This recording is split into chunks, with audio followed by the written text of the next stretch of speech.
Hello everybody and welcome to another edition of the Sports Exchange. My name is Scott Morgan, Roth Motor City Madmouth. We are live over at Blue Wahoos Stadium in beautiful Pensacola, Florida. Beautiful backdrop behind us with the water, and of course here we are in the box, a radio box. And you know what? I am pleased to be joined by Bill Vilona for BlueWahoos.com. Bill's been so gracious enough to get me up to speed on this team as I've done a couple of broadcasts with Chris Garagiola, and now Bill and I talk some baseball on our own, so welcome to the show. Well, thank you so much for having me, Scott, and thanks for driving. I've made that drive from South Florida and Fort Lauderdale many times, and I know it's a haul, but we're glad you're here, and it's been a good weekend because, for one thing, the sun's been out the whole time, too, so that's a big thing. We haven't had rain delays. Well, you know, amazingly enough, when you talk about South Florida, and, you know, we'll get into the Marlins effect later. I know we were talking yesterday about Sonny Hirsch, and you were familiar with that name in Miami because he's synonymous not only with Miami Marlins baseball in the past, but also with the University of Miami Hurricanes. Any thoughts about Sonny Hirsch? Well, Sonny's one of the legends. You know, when I joined the Pensacola News Journal, which was affiliated with Gannett and the USA Today Network, I became my assignment was to cover Florida State University athletics, and so beginning in 1988 I was the writer for FSU, so I've been to Miami many times, been to the old Orange Bowl, of course, and been to Marlins Park, but the Hurricanes, of those games between Miami and FSU in the late 80s all the way through the 90s, you know, they're some of the greatest college football games ever, and the number of NFL players and NFL Hall of Fame players that came out of those games, man, it was staggering. So, yeah, Sonny, a legend. You know, I think every community's got a guy that's kind of the voice, and he was. Yeah, it's funny how you say that, Florida State, Miami. I've seen a few of those Miami, Florida State games, and they are indeed incredible, dating back to, obviously, Bobby Bowden, the constant figure, Howard Schnellenberger, Jimmy Johnson, the beat goes on and on. Right. I mainly covered him a lot with Howard Schnellenberger as well, so I can appreciate the rivalry. Plus, I've covered a bowl game or so with them as well. So. Sure, many memories of the old Orange Bowl, and now I've been to Marlins Park several times, so quite a difference. So, Bill, let's talk about a little bit of background on yourself. Well, I grew up in Pittsburgh, and I was a Pirates fan, Steelers fan, Penguins fan.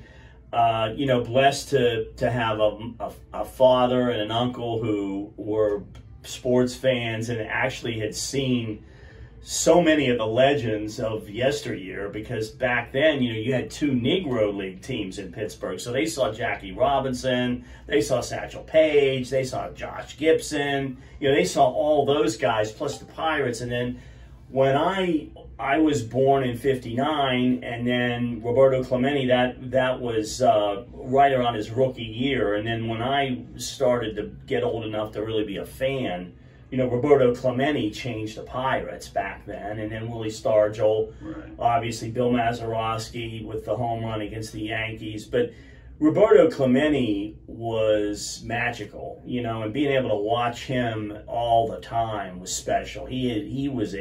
There was an aura about him that was unlike anybody I've ever seen, and, you know, really the first Latino superstar, and had to overcome a lot and change the Pirates franchise at that time and made them great, frankly. They were with the Reds, the Big Red Machine, and the Pirates had quite a rivalry. And then the Steelers obviously got good in early 70s, so that was awesome, and the Penguins got good. So it has been I was blessed to grow up there. Then I went to school, University of Tennessee, and uncle lived there, was part of covering the SEC. One of my memories is Bear Bryant, you know, Tennessee-Alabama games. Bear Bryant was still the coach.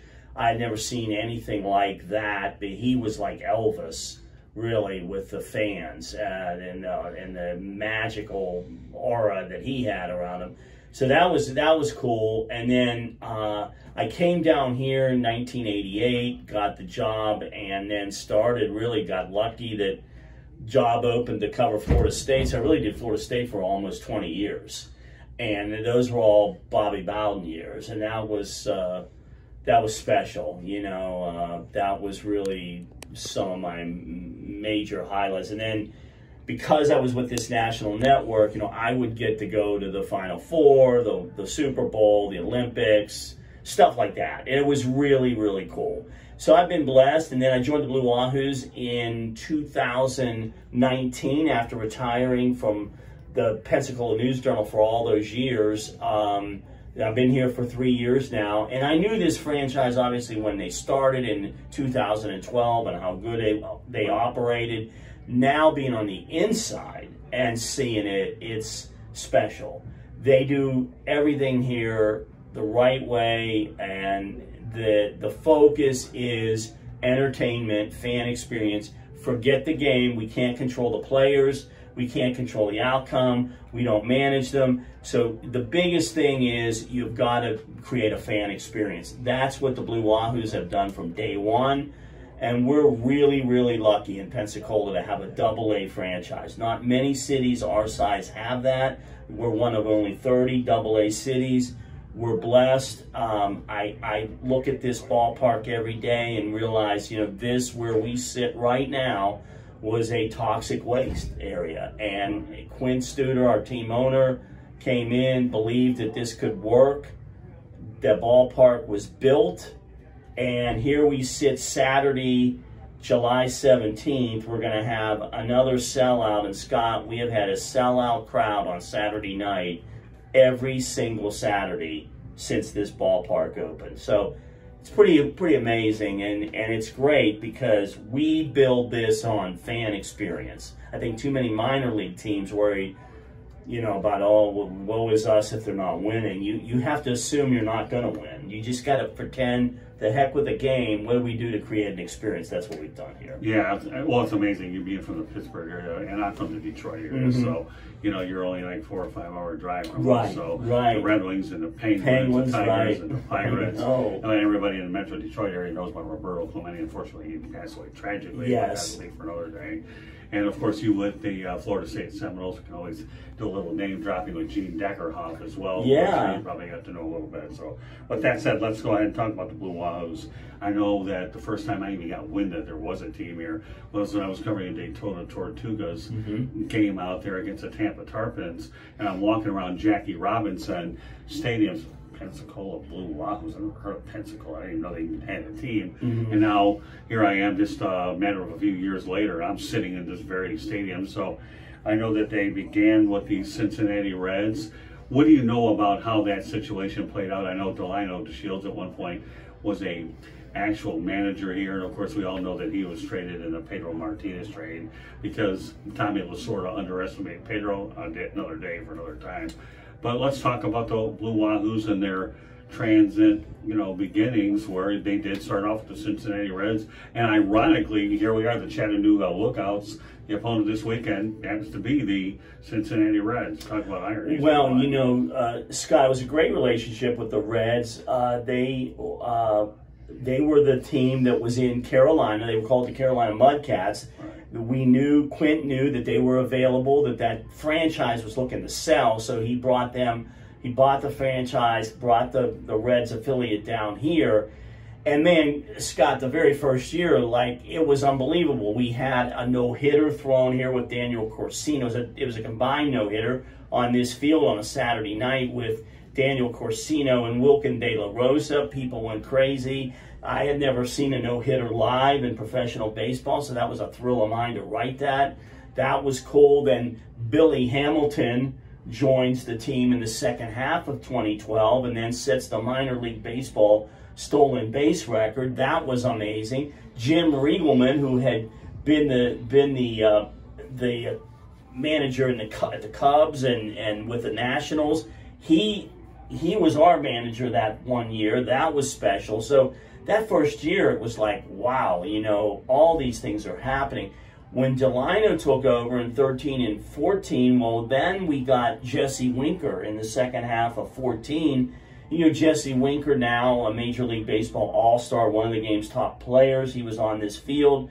Got to see him 2014 and 15. Pat Kelly took over as manager in 15. And then for 3 years, this franchise made the playoffs. They won a co-championship in 17. And then after the 18 season, that was when the affiliations all across minor leagues did some reshuffling. We became the Twins affiliate, Right. and the Twins were in Chattanooga at the time. And I think it's been a good switch because Chattanooga was the Reds affiliate way back, and there was a lot of Reds fans in Chattanooga. So we were the Twins affiliate for 1 year. Unbelievable talent that year. You're talking about we had Bruce Gratterall, Alex Kirilloff, Trevor Larnach, Royce Lewis. We had 3 #1 draft picks on the field at the same time. That was incredible. And then the world changed, as we all know. After the 19 season, we were thinking, this is going to be a long-term partnership with the Twins. Then the coronavirus, the minor league baseball shuts down, the contraction, the reshuffling. The Marlins wanted to be here. Jacksonville wanted to be AAA, which makes sense. Jacksonville's a AAA city, a AAA ballpark. So it's worked out. Minnesota got a great deal with St. Paul being their AAA affiliate and Wichita, Kansas being their AA. So now we're with the Marlins for 10 years. And, this is neat because the Marlins are on television in Pensacola. The Marlins have a lot of Miami residents that have either moved up here or got connections here. So there is a partnership that's building with Miami. And so it's been fun so far. And, we're just trying to navigate through this wild hopefully post-coronavirus year.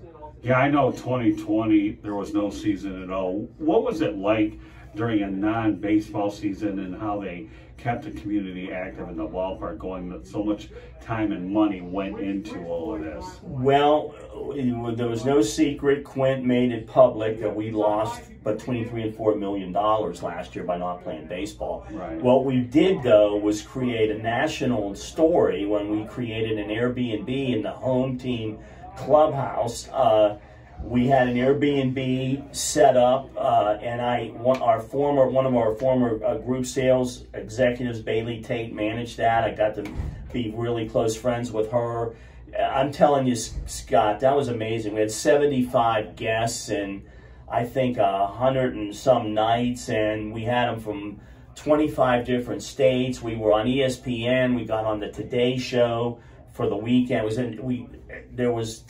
Japan television came up, did something on us. Germany did a German TV station. We were known as the only ballpark in America doing an Airbnb. It was a big hit.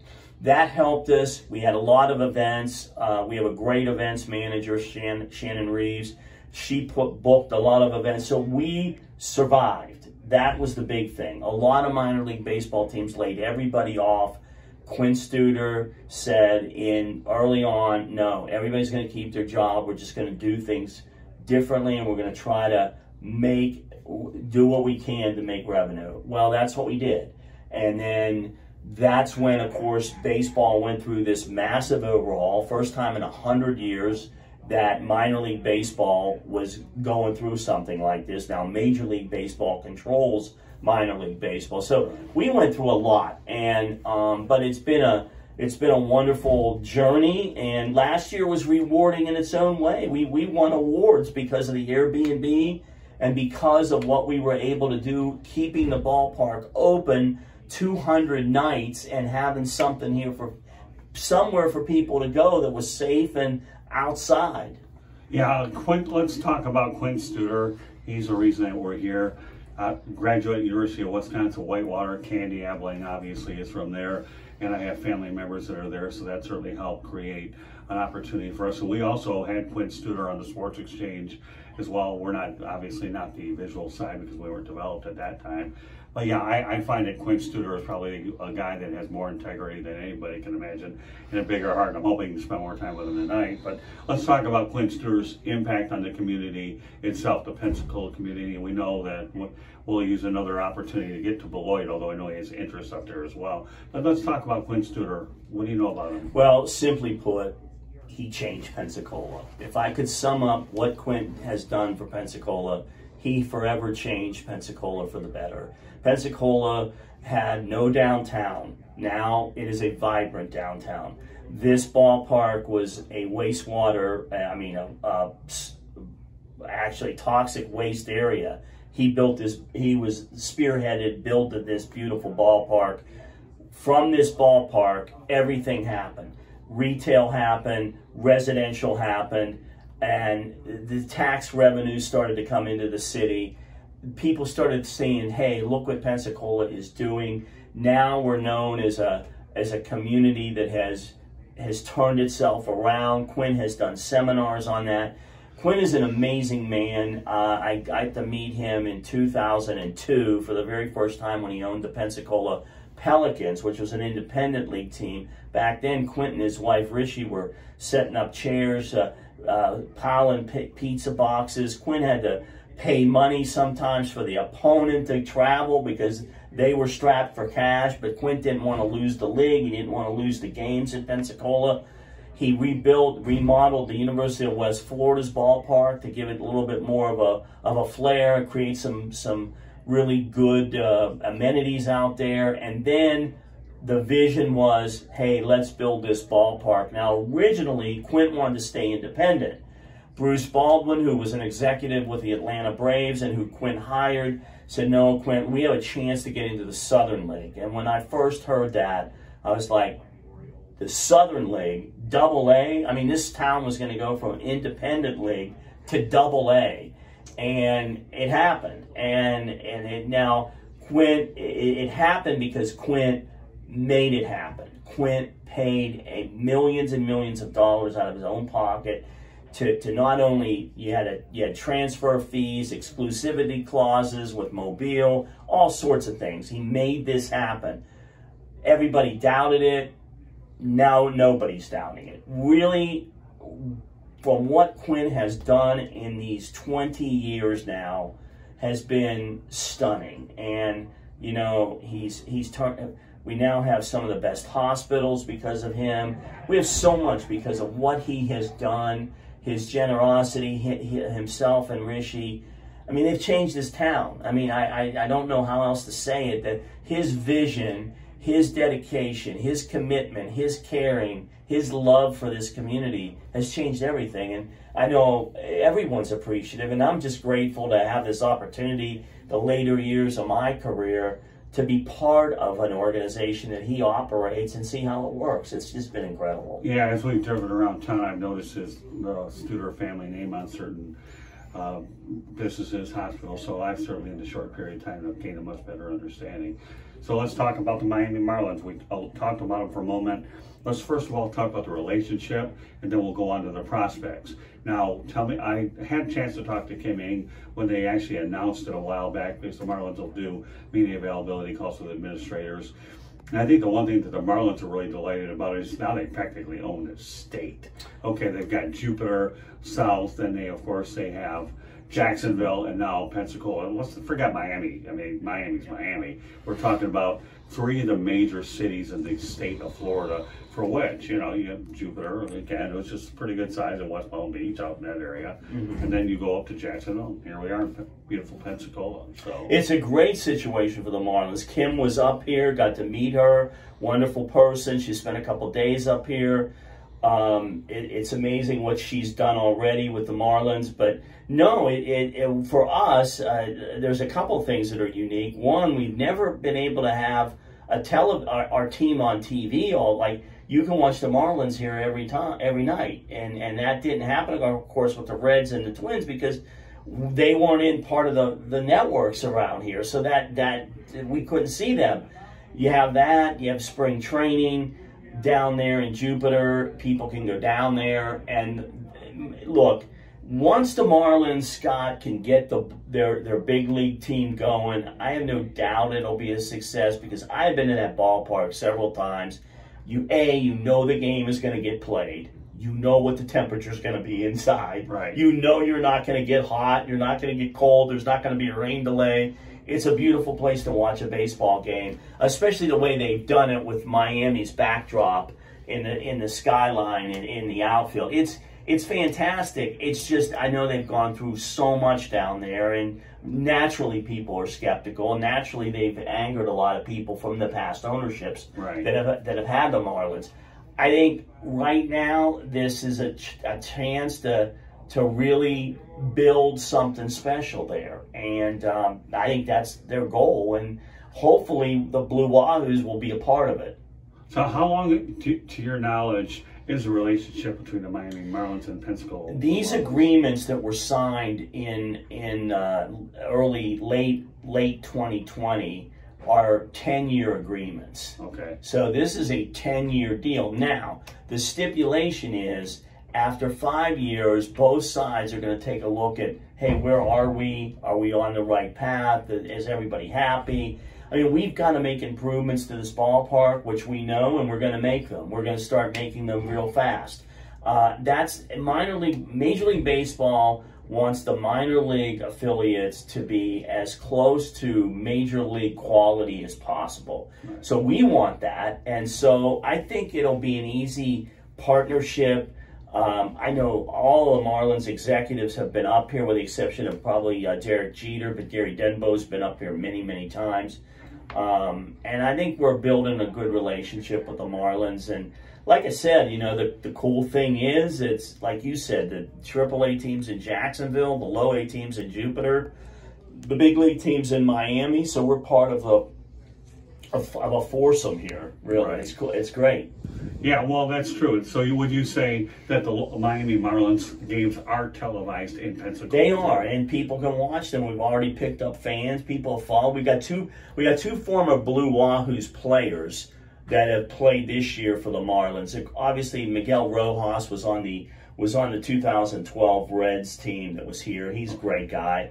And Lewin Diaz played here in 2019 as a Twins prospect, was traded to the Marlins, and lo and behold, the one game I got to see down in Miami Memorial Day weekend, Lewin Diaz made that was his first game that year with the Marlins. So I think he's a great guy. Hopefully he progresses as a hitter. That's his challenge, to get to the big leagues on a consistent basis. And then Chad Wallach, who played for the Marlins last year, was also here with the Reds. So Pensacola is a Miami Marlins town. Sure. I mean, I think the people here follow the affiliate. Now, there's a lot of attachment to the Reds because the Reds were here for 8 years, right? And you know, that was a long time. That built up a relationship. But yeah, I mean, nothing would please us more than to see the Marlins in a pennant chase with players that people saw here every night. Okay, July 17th. You've had a chance to look at this team for a while. Why don't you name some of your top prospects here with the Pensacola Blue Wahoos? Yeah, I think you got to start with Max Meyer. You know, I think that the good thing that the Marlins know, and I feel this, you know, they drafted him in 2020 out of Minnesota. He had only played a limited number of games that year. Then he doesn't play. Then obviously everything shuts down. For Max Meyer to make his debut at a professional level in Double-A and be sitting here with a 4-1 record with like a 1.65 earned run average, that is outstanding. For his age, for where he is, I mean, you're talking about a guy that had limited competitive games, and all of a sudden he's doing this well. And then I think Jake Eater, who pitched here last night and was also in the Futures game with Max, you know, another guy that was a reliever at Vanderbilt and a successful one. They've made him into a starter. I think he can be a big league starter. And another guy that has jumped out because, again, limited competitive games at this level, and boom, look how well these guys are doing at a high level of baseball. That's what I look at. Now, J.J. Bleday played a little bit in 19 in the Marlins system. He has struggled as of this moment at the plate. But I would remind everyone about JJ. You know, I saw Jesse Winker struggle here. And Jesse Winker didn't have great success right off the bat. Jesse Winker had some long stretches of tough times. Now look where Jesse Winker is right now. So I would remind everybody that, you know, Alex Kirilloff, when he was here, struggled initially. Obviously now a major league player, a regular part of the Twins line. It's going to take time. So I think everybody's just got to be patient. So those three jump out. I think Nick Fortes, the catcher, great speed for a catcher. Man, he runs well. He's really made strides, I think, defensively. and he's won several games for us, game-winning hits. I think there's another guy that you've got to take a look at. The big challenge that I see system-wide with Miami, and this goes to the big league level, they've got to get some dynamic hitters, Scott. Yeah. That's the biggest thing. I mean, I'm not saying anything people in Miami you don't have to. I've seen enough their games that they've lost a lot of 1 or 2 run games. The pitching is solid. They've got to develop some dynamic hitters, because that is not only how you win, but it's also how you draw fans. You got to have people that want to see an everyday player. Yeah, there's no question their hitting leaves a lot to be desired, but that's not to say that won't change, but pitching has certainly been their strength. I've seen it all year watching with the big league club. All right, let's talk about the best players in your estimation to play here in the brief tenure that the Pensacola Blue Wahoos have been in existence. Well, you know, Billy Hamilton at the time was captivating, because this guy would draw a walk. Next thing you know, he's crossing home plate. I mean, I've never seen anybody run that fast, change a game defensively with the way once he got on base, the odds of him scoring were pretty high. He jumped out, obviously. And then Jesse Winker, you know, batted .285 his second year. You really started to see Jesse Winker and what he could be, and look where he is now. Luis Castillo, who was a Reds All-Star in 2019, now part of their starting rotation, dominant pitcher and really fun guy to watch pitch, and obviously he's had great success.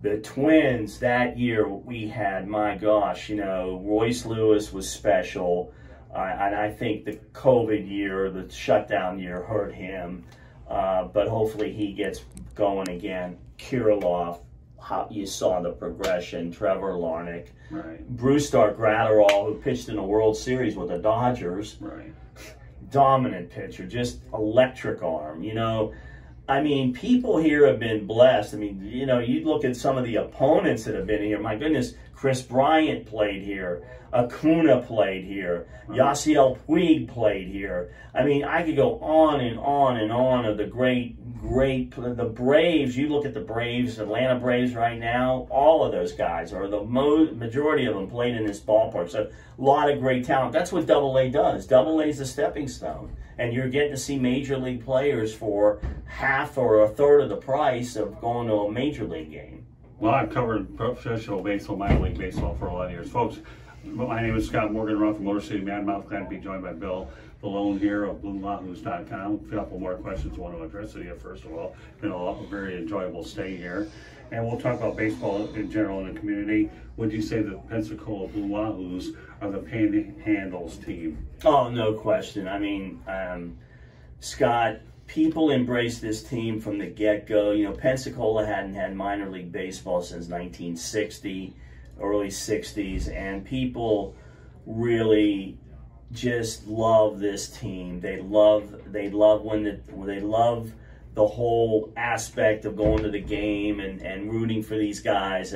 People stay here till the end if this team is winning, and they want to see them win. And this is a Blue Wahoos town. I mean, there's no doubt. I mean, more than anybody cares about the major league level, they want to see the Blue Wahoos do good. So that it's changed the sports landscape here. The attendance for our size of a community has been outstanding. We do so many great things as an organization to get fans to the ballpark, because this is not a gigantic town. I mean, we're 50 miles from Mobile. Mobile is twice or 3 times the size of Pensacola, and it's almost like there's a big wall because it's in another state. And so we don't draw much from Mobile, but we do draw from Fort Walton Beach, which is 45 minutes. We get some from Destin, which is an hour. People are maybe familiar with that area. We do draw from the other side, but not as much. But we do get tourists that come in here and want to see a ball game. So this has been an unbelievable success. Yeah, I mean, judging by the energy and the atmosphere that I've been able to see over the last few days, certainly it's been unbelievable. Just give me a brief explanation about the Beloit situation. I know Pete Stewart's involved in that organization. We don't have to get into anything long or detailed, but just a little bit of an overview of how the dynamic fits. Yes, Beloit, Wisconsin was a single A, low A team, member of the Midwest League, was on the chopping block to be eliminated. They play in an old stadium, not very nice, Pullman Field, been there forever. They were doomed, and then all of a sudden Quint, who is he's not from that area, went to school Wisconsin Whitewater, had family living in the Lake Geneva, living in that area, loved Beloit, wanted to see Beloit's franchise stay, and he was able to build a relationship with Diane Hendricks, the owner of ABC Supply Company, the richest woman in the United States. She agreed to help fund a stadium, ABC Supply Stadium, that's going to open later this month in Beloit, Wisconsin. It's going to be a 3,500 seat ballpark with artificial turf, same kind of turf the Marlins have. Beloit now will be a showcase low A team once they get this stadium built. So we manage that. A lot of our staff has been involved in Beloit. We're very excited about where that's headed. I like, that's another great thing, the Marlins. They have really connections at all 5 levels now, because we're partners with Beloit, and a lot of our players that are going to get promoted are going to be from Beloit. Right, because they are high class, right, so therefore they're going from here all the way up there, right, so there's a little pipeline. So we're really, it's been a great, Beloit's going to have a ballpark now on their river, the Rock River. If anybody's listening, when they listen to this, I chat, ask them to go see pictures of this place. It's state of the art, brick and case, going to be beautiful. It's going to cost, I think it cost $35 million. Quint had a large hand in it, and again, it's going to change Beloit, just like this ballpark changed Pensacola. That ballpark is going to change Beloit. So, and that's where I want to connect the dots here. Thanks for helping me do that. So a lot of the folks that are working with the Blue Wahoos are working with Beloit at the same time. We are. They've been down here. Our staff has been up there. Our team president, Jonathan Griffith, has spent, I bet, half of his time up there, making sure. Jonathan's the best in the business as a team president. I mean, I've never met with anybody with a greater business sense of how to make money and what works, what doesn't work. Let's do this. Let's do this. Tremendous guy to be working with. So John's been up there a lot. It will be a success. I mean, it's a weird situation. They're going to move into the ballpark, I think, in early August. But in the future, the Marlins are going to have a dynamite low A team, a premier setup for a high A team. Right. Then they've got us at double A. Jacksonville's got a wonderful stadium at the triple A level. And then obviously Marlins facilities. And they have the consistency with the owner at double A and the high A team. Right. So therefore you have the connection. No broadcast would be complete if I didn't mention Bubba Watson being involved. Has he had any kind of an influence in this team, or does he show up every once in a while, or what level of involvement? Bubba is very involved. Bubba has been unbelievable. First of all, what Bubba has done with his social media platforms, Instagram, Twitter, and TikTok, I think he's got that too. Bubba, unreal how he will always be doing something for the Blue Wahoos. He was just here in the team photo we took earlier this week with our service dog that the fans wanted to name Watson, so we named the dog Watson after Bubba Watson. So we had Watson and Watson, and Bubba, of course, grew attached to the dog right away. Bubba's done a lot. Bubba grew up a baseball fan. He dreamed of being a baseball player. Don Mattingly was his favorite player. He loved Don Mattingly. He thought it would be cool to be a left-handed hitter. That was his idol. And so he played baseball. Obviously, golf was better. Golf worked out pretty good for Bubba. As a 12-time PGA Tour winner, 2 Masters champions, Bubba he and his wife Angie and his 2 kids will come to the game. They'll sit down right behind their own plate and enjoy it. Bubba's been a big, big boost to us. I can't express enough through social media, through press conference that he's done where he's mentioned the Blue Wahoos. He's been a huge boost to us. So, and he's just a great guy. So it's again, that's another genius of Quinn. He thought, hey, he knew Bubba might be a baseball fan, and I think baseball's helped Bubba a little bit because he gets to see guys that struggle. This is a very difficult sport, a mind-challenging sport. More maybe so than any football, hockey, and basketball as a team sport. It's very, very difficult. You're not going to succeed a lot here in baseball. So I think there's a lot of parallel to golf. Yeah, I know. Does Bubba live in the area? He does. One of his homes is here. So he's here a lot, and he's very involved. His business manager, Randall Wells, was a teammate of his and on the golf team. Randall's here a lot. It's a great relationship, and they're close with Quint. Bubba's heavily involved in, financial decisions, things like that. So right. It's a tremendous partnership that we have, and through the PGA Tour and the exposure Bubba has with his platform, it's really helped build a brand of the Blue Wahoos. Well, when you talk about Bubba Watson, now he's a direct connection to Don Manley, the manager who got extended through 2000. Right, so. Right. And they have met a couple times, as a matter of fact. So it's it's really cool, really cool. All right, well, this is the Sports Exchange. Once again, my name is Scott Morgan, Motor City Mad Mouth.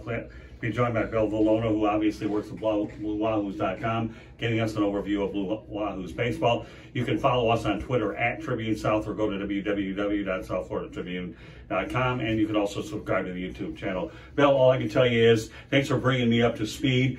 The first couple of days, your hospitality has been nothing short of outstanding. I'm glad we had this opportunity for our fans out there to get a good education about baseball being alive and well here in Pensacola. And like I said before, we call it the Panhandle Steam, and that's how we'll end the broadcast. Thank you very much, Phil, for being on the Scott, broadcast. thanks for having me. Thanks to you and Candace for driving all the way up here. Like I said, I've done that drive. I know it seems like a week before you finally get here, but I appreciate it, and hope to see you again. And I know I'll be down in South Florida and enjoying a ball game in Marlins Park. Well, like I said before, there are some ballparks that are bucket list items. I don't view this as one of those, because of the relationship we have with the Blue Wahoos and Quint Studer. Now I've met a lot of great people along the way this weekend. So meanwhile, thanks again, Bill, for being on the broadcast. Thanks so much, Scott. Appreciate it. Thank you, sir. Okay.